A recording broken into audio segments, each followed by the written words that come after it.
Welcome to the Global Sales Mentor Podcast for conversations that drive growth.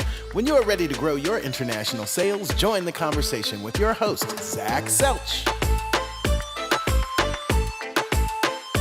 So welcome again to another episode of Conversations that Drive Global Sales Growth. This is Selch. I am in a hotel room in Nashville today at a trade show because sometimes I got to do what I got to do on the road. And I have a guest here, an old friend, Red Stafstrum, who is a sales guy and an introvert. And he is going to talk to us today about being an introvert sales guy at trade shows. Welcome, Red. Thank you very much for being my guest today. Of course, I'm glad you could have time for me. You're all over the place, and taking time out of the Nashville town to talk to me is always Yeah, well, that I was just saying to Red before we got on that, I had a couple of drinks earlier and I'm going to have a couple of drinks after this, but I took a little break so that we could do this and get it recorded and get it in the pipeline to get it out because I want to have this out in November when I'm talking about trade shows. So again, welcome, Red. You have a very interesting perspective.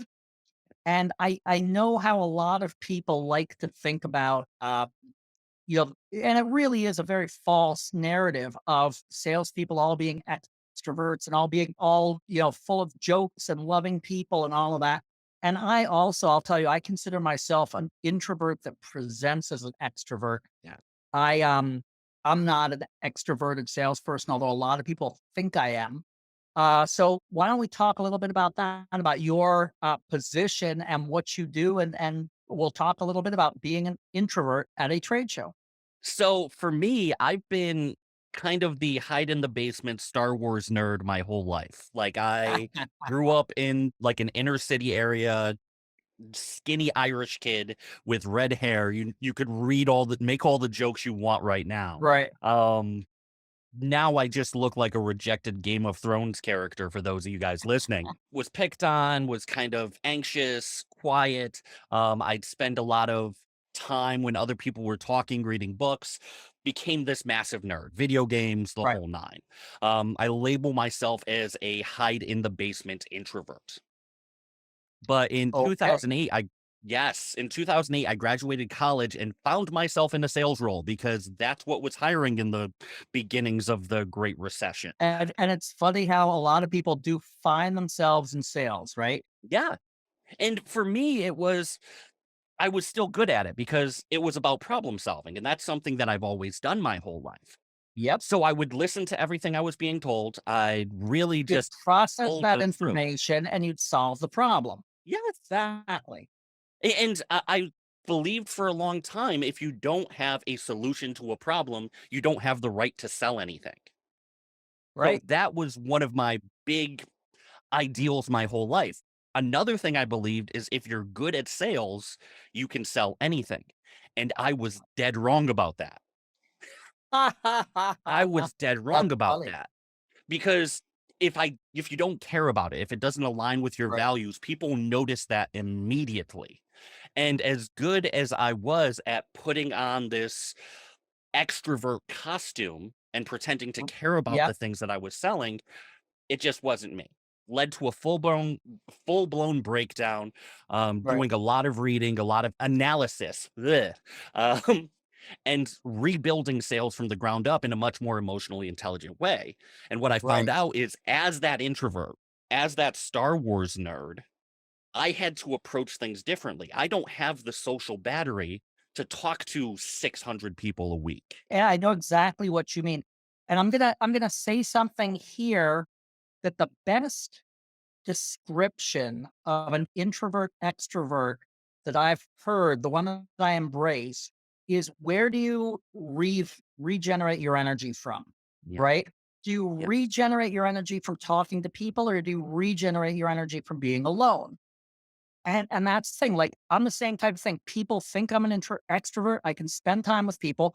When I want to rest, I want to be alone with a book or, drink a cigar, right? I do not rest with other people, right? And that's what makes a person an introvert as far as I'm concerned, right? And there's such a like one of my favorite books of all time, if you're an introvert at all, I highly recommend it, is Quiet by Susan Cain. The way I've thought about it for years is it comes down to the level of stimulus that you're comfortable with. I need to be Okay. alone because that's the level of stimulus I'm comfortable with. Other people need to be running the streets of Nashville and have that constant Oops. Did I lose you stimulation there, the Red? whole time. That's just what they want. For me, I can't do that. I can't operate at that point. Um, Right. but there's such an extroverted ideal in this country. We Yeah. like idolize these big gregarious hail fellow well met Right. types. Well, that's the thing. We think we're all cowboys, right? No. Everybody wants to believe that, they know how to shoot a gun, they know how to sell, they know how to tell a joke, right? Yeah. And few people do. So there you Very go, few. right?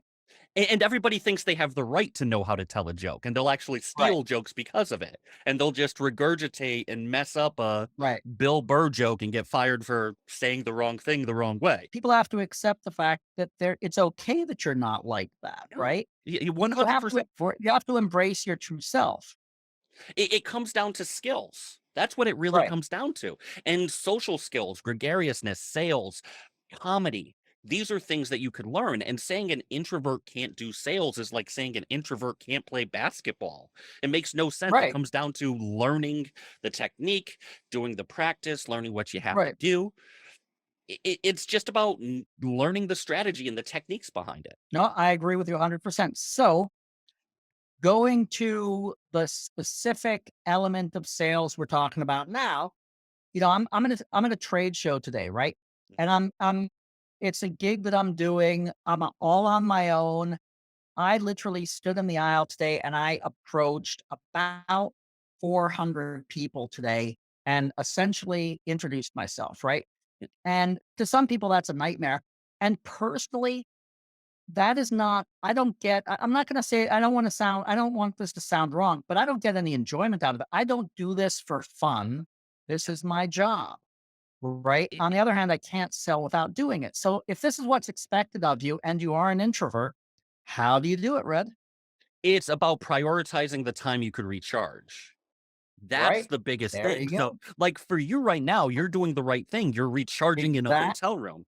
Even when you that go out later and there's going to be a ton of people around, you're going to be alone. You're going to be having that's fun. exactly it. I am perfectly comfortable sitting in a bar, listening to music with a drink by myself, not talking to anybody.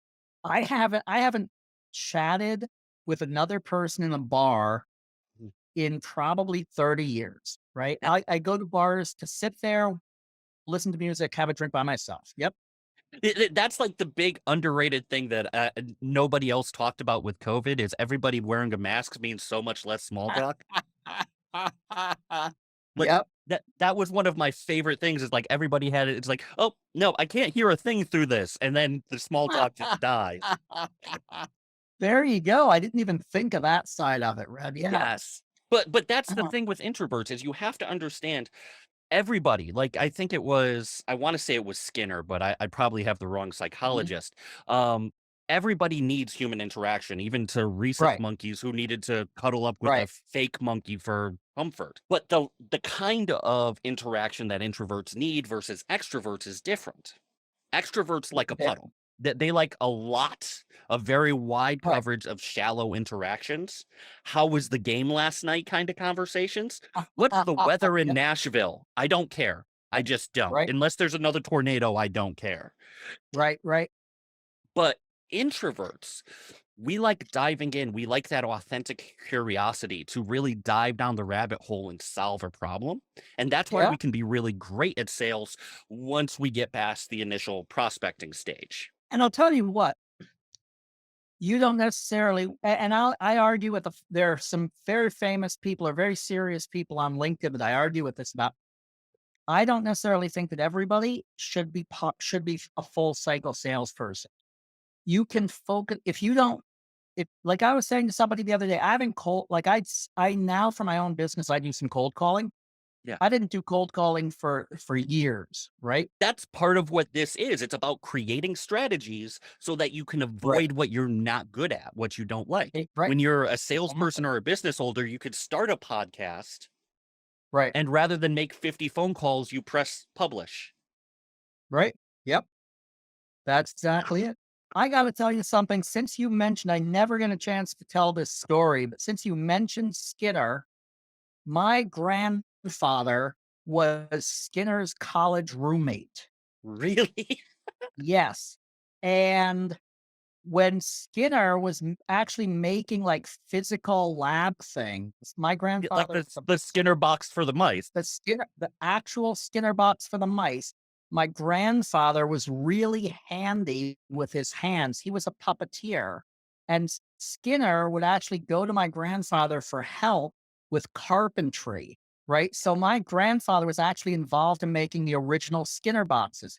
Now, Really? even better story at my grandfather's, like I have a cousin who Yeah. went to the same college as my grandfather, Hamilton College in upstate New York. And Skinner was speaking there once, like in the 80s or something. And my cousin went and introduced himself. And Skinner said to my cousin, you know, your grandfather was the craziest man I ever met. Right.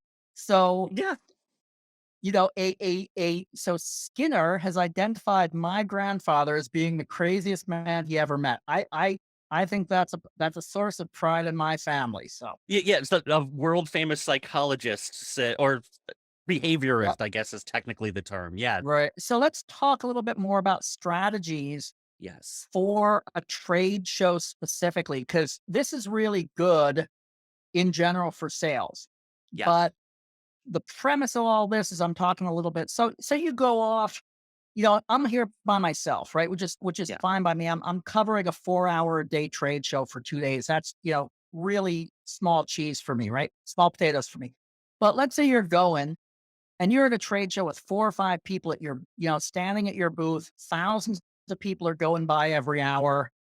What are some of the tactics and strategies that you talk about to survive 4 days of that and do your job well? For me, the biggest thing is focus on the deep conversations. Mhm. Like, go out of your way. Don't just be the person who hands out pamphlets all day. Right, Find like active, if you can, and a lot of trade shows will do this, give right, you an attendees list, right, something like that. Start going through it and having those high value conversations. Send them right. the message on LinkedIn. Hey, I'm here. Right. I think we can And help you. if you're looking at this from the boss of the what I like to call the booth captain, right? Yes. I'm in charge of a team. I have 5 people. Red's one of the people on my team, right? And let's say I have 20 meetings set up, but I also need somebody to stand around and just say hello to people and say, do you need some information? I'm going to Yeah. put you on those 20 deep meetings that are set up, Yeah. and I'm gonna put somebody else who's an extrovert on those, "Hey, can I give you a little information today?" type of thing, right? Yeah.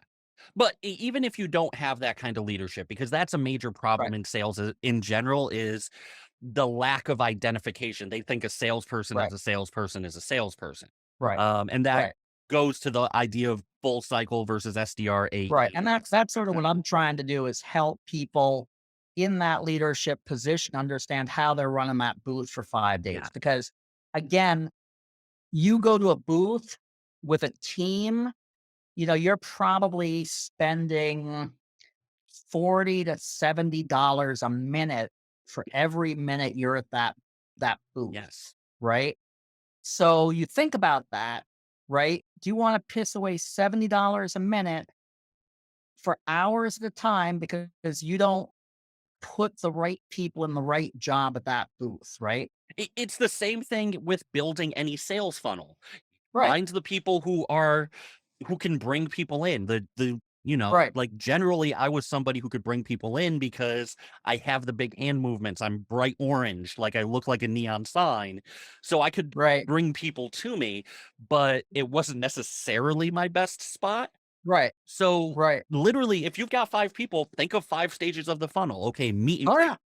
Bingo. Exactly. Yeah. Exactly. That's what I say. So I got to ask you this, Red. Have you ever stood in the middle of a aisle at a trade show and asked people if they know what they want for Christmas? I have I've done it. I've actually been Santa for a charity event for dogs, but that was the closest that I've There you gotten. go. I'll, I, I'll I tell you dyed the what. beard white and everything, but no, the trade show experience I had was very much um it was more passive. It was because we were the ones running the Right, events. I was able to really just pull people aside who were hot prospects. right. I'll tell you what, the beard helps sometimes. People Oh, walk by, go, do you know what you want for Christmas? What do you want for Christmas? Right. That always gets a good laugh. So yeah. And this comes down to, like you said, leadership, right? yes. Identifying what the people on your team should be doing best, right? And utilizing them for that so that you're getting the best bang for your buck for every minute you're at that trade show. Like, understand, like, that's what I was saying exactly, is not all sales is created equal. I've done Right. cold calling, I've done car sales, I've Yep. done door to door. I was a stockbroker. I've done enterprise sales, I've done Right. consulting sales. I've done all of these things. I know what my strengths and weaknesses are with each one. I know I'm not okay, pick up the phone and make 40 dials a day and just Right. repeat my same voicemail message 30 times. That's not who I can Right. be. Right. But what I can do is create content because I lack shame effectively. Bring people in rather than having a call to action, having a call to conversation, Right. And then and, pass it and over to somebody else. or keep it myself and have that deeper Right. conversation myself. But Right. the prospecting style, like, there's no value in being out of your comfort zone forever. That's just Oh, stress definitely. inducing. But Yeah, yeah, and that's why building your people own comfort zone, right, you can and do very people well. burn out faster if you're pushing members of your team. It's the only way they can earn is to be out of their comfort zone. You're not gonna keep them for more than a year, 2 No. years, right? And that's the problem that we're having with SDRs in the SaaS world right now. Oh, yeah. Is I think the average tenure of an SDR in the SaaS world is only 18 months. Yeah. Like, how Well, many they tens say of I wanna thousands of say dollars is that costing you? yeah, yeah, and even the VPs in the SaaS world are less than 18 months, right? Yeah. We're put in a lot, and this is something not related to trade shows, but we both have talked about this. We're doing a lot with the SaaS world. People say, "Well, SaaS is different than anything else. It has to have a new playbook." But then we're but it hasn't been around long enough to see where all this stuff works. So if you're burning people out after 18 months or 12 months, it isn't functioning right, right? That there's a fundamental flaw, but that's for a different day, I think. Yeah, but again, the idea is still the same, is understand your strengths, understand Mhm. your ideal customer profile. If you Right. don't actually have an ideal customer profile, you should be spending every lunch during the trade show hammering that down. Yeah. And not only that, like I would be I can't conceive of going to a trade show without having that down. And I like to have what I call a message board, which means I want to have a briefing every morning with my team and saying, this is the ideal customer profile. This is who we're looking for, right? And how do you identify that person, etc. Right? Yeah, like, the very next step is, how do you Mhm. explain your unique value perspective in one sentence? Right. Because that's all you Right. get. They're walking past you. You get one Yep. sentence, Yep. and you need Exactly. to, I don't wanna say pique enough interest, like, it's not, you're not trying to get them to go see the bearded lady here, Right. but you do want to be able to say, "This is what we do." Say it definitively, Right. say it with confidence, and if it's not the right thing, you want them to keep walking, especially if Oh you're an yeah. introvert. Right. And you want, like I always say, if they're not if they're not my ideal customer profile, I want them the hell out of my booth. Right. Yes. And Yes, 100%. because now again, you have limited square footage in your booth. You have limited manpower. If you have somebody in your booth saying, "So tell me, what is it that you do?" Right? Then you want them out of your booth as quickly as possible. Because if they don't know what you do, they're not a customer.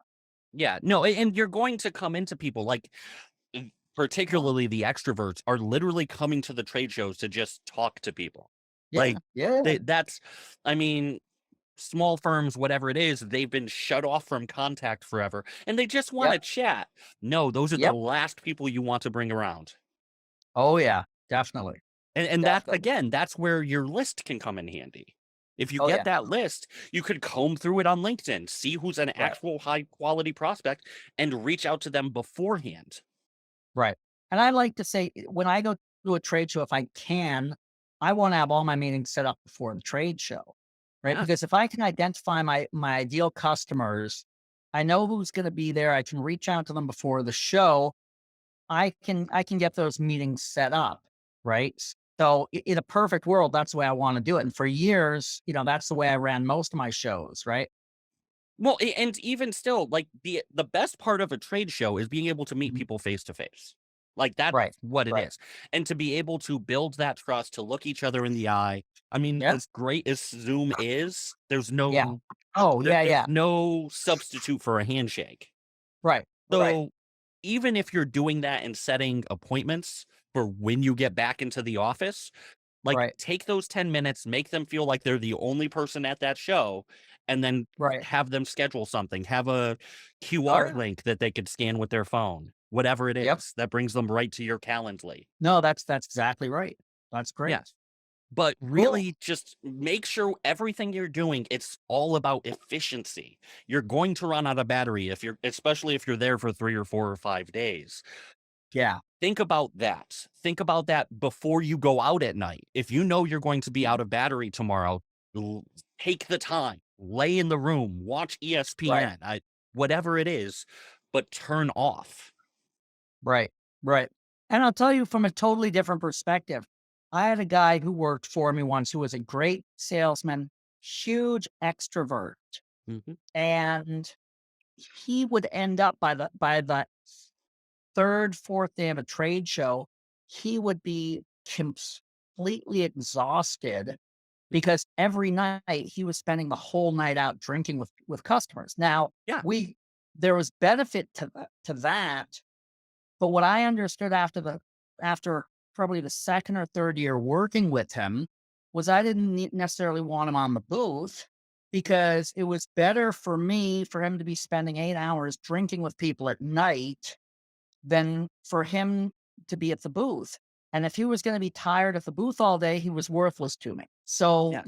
and so if you're a good leader of your team at a trade show, you are rotating the people into what they're good at and the benefit they bring. It's no different than positions on a basketball Mm. court or hockey or That's football. Like, put exactly it. people in the position where they can actually function the best.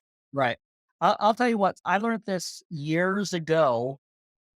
I was dealing with this huge account, and one of the most important people on the account was a big golfer, and I can't golf, right? And there was no way that I was ever gonna become good enough to golf in I time could to drink play in the with this woods. guy. That's about my Yeah, golf skill is I can drink in the woods. right. So I found this guy who was on somebody else's marketing team, and I traded a marketing person for him Yeah. to have him as my marketing guy on my team, and I didn't all I had him do was golf with this one guy for this one account, right? And it was a great thing. We ended up closing this multi-million-dollar deal, and he was a big contributor of it. And at that time I learned sometimes you just need somebody who can fill a spot and do something that nobody else on the team can do. And it's tricky for salespeople to do that and to Yeah, get rid of our own egos and say, right, I'm not the right person. I'm not a right, golfer and I know that. I right, know I'm not going to be the person who likes three-piece suits and, right, designer clothes. right, Most of the clothes I wear cost me less than $40, including sneakers. right, Like, right. that's just how I am because Yep, everything gets ruined because of who I am. Um, right. but knowing that, I can Yeah. talk to the blue collar guys all day Right. long. Right. And I tell that to people sometimes. Sometimes you get the opposite. You get somebody, I'm sitting here wearing a suit, and nice pair of shirt, nice pair of shoes and stuff like that. And if I'm going to a factory, I'm not going in my suit, right? Because I mean, people say, well, you should dress the way you like. Not you. I go to talk to some guys. who's, a skilled welder, and he Mhm. worked his way up and now he's a factory manager. And like you said, he's wearing a nice, a clean t-shirt, and I'm wearing a nice bespoke suit. He is not going to be able to build rapport with me. Right. So one of my jobs recently, I sold Mhm. fuel cards to trucking companies. Yeah. Like, should be right in my wheelhouse, but the person who owned the company insisted that I wear a suit to talk to these trucking companies. It's a $500,000 account. You need to wear it. And he literally sent me an email with everything to wear, with khakis, Right. a pale blue shirt, a Right. navy blue blazer with the brass buttons on them. Like, Right. here I am going into a guy, he's covered up to his forearms in power steering fluid, and I'm looking Right. like I Right. just I was met going to Missy say at the yacht big club. grease stains. Yeah. Yeah, Exactly. Yeah. like a Harley Davidson t-shirt. And meanwhile, Right. here I am like, "Well, I'm sorry, but I need you to buy this so that I can fix my yacht." Not who I am. Yeah, there you go. And I'll tell you what. So I'm at a nursing trade show right now, right? And I used to know a guy who had a collection of ties that were made by, I want to say UNICEF. They Yeah. were the designs from like the UNICEF green Christmas cards. So they have children's drawings on the ties. And he used to say he always wore those to nursing conferences because the nurses loved them, because they took you down from looking very formal, and they looked like, they were the type of tie that a guy with kids would wear. Right. So again, you want to think about what the image you're projecting on the floor is. Yeah, Right. and not in absolutely 100% not in a manipulative way at all. It's just Oh about no. where No. you shine your spotlight on your personality. Like, Right. on this background, it's just a clean background, but you've Right. seen me a dozen Yeah. times with all my nerdery behind me Right. Right. and my Right. shield from Legend of Zelda over my like, right over my head. Right. Right. Like, Right. it's about how do you highlight the part of your personality that you think appeals to other people? Yeah, exactly. It's There not you a go. lie. It's like just talking about what they wanna talk about. If they wanna Yeah, talk about sports, I'm going to be a little more sporty than I am a Dungeons& and Dragons nerd. there you go. Exactly. Well, so what other but we're gonna sort of start wrapping up now, because that those drinks aren't gonna drink themselves out on Broadway. Um, Yes. so what other last first of all, before we talk a little bit more about you, what other tips, anything like that, do you have The for people who are going to trade shows who are introverts? the biggest thing is take the time to understand yourself, understand when you're hitting that wall. Yep. Even if it's just you need 10 minutes to go to the bathroom and watch a YouTube video, take Yep. those 10 minutes, like, whatever it No, is. that's a Um, really good tip. yeah, just understand that you cannot focus, you cannot function at top level for 3, 4, 5 days, 8 hours a day on your feet, making the same first 3 sentences of a conversation over and over Right. again. You can't Right. do No, it. that's great. So really just understand your own battery, understand what recharges you, whether it is a night alone or a night out, just have Right. that. And that's a big tip, whether you're an introvert And or an I'm gonna extrovert. expand on that is for the leadership, be sure that you are making this available to your team. Don't make somebody feel bad. If you're bringing 6 salespeople to a show, don't say, "Hey, you can't spend the evening alone." If you're bringing an introvert to a trade show, you got to take care of them and make sure that you are going to get your best results out of them Mhm. by being prepared to protect them the way they are. Right. And put people in the best position. Like, walk into it as if you have a team and the group Right. success helps everybody. Whether you Right. have to play with commissions for that particular week Right. because one person is more of an SDR than an AE or wherever it Nope. happens to be, Exactly. fine. But the goal is to put the best person in the best position. There you go. That's exactly right. So, and then before we go, Red, talk a little bit about yourself, what you do, where people can find you, and how we can give you money for your skill set. So the biggest place to find me is on LinkedIn. It's Yep. easy. Just probably you just put red in the search bar and I'll pop up Yeah. nowadays. Um, you could also find me brokensalespeople.com on YouTube, on Facebook. Really, I just do You sales have some training. great videos out there. I love your channel. Yeah. It's I just want something that stands out apart from that old Right. Glengarry, Glen Ross BS that survived for way Right. too many years. Right. Really, it's all about training people how to do sales in an emotionally intelligent way that not only Right. works for the business, but works for the employees, works for the customers. And Right. introversion, extroversion, I see as a major part of that. I just launched a course, Sales for Introverts, and I'm just about to launch a 90-day um, total revenue revamp. I put way Right. too many R's in it for somebody from New England, but it's a 90-day revenue revamp to teach people everything they need to know to build a revenue process from Right. marketing to sales to customer service. 3 months, 13 weeks. Great. Great. Fantastic. All right. Well, thanks a lot for your time. I always like hanging out with you. You're a lot of fun. Dude, And, I have three nerds at home. So I know what it's like. So anyway, always a pleasure. Thanks for your time. Anything else you want to say to people? dude, it's awesome. Let me know what I could do, how I could help. Just ask the Perfect. question. I could use the ideas for content at any given time anyway. So just ask the question. Perfect. Great.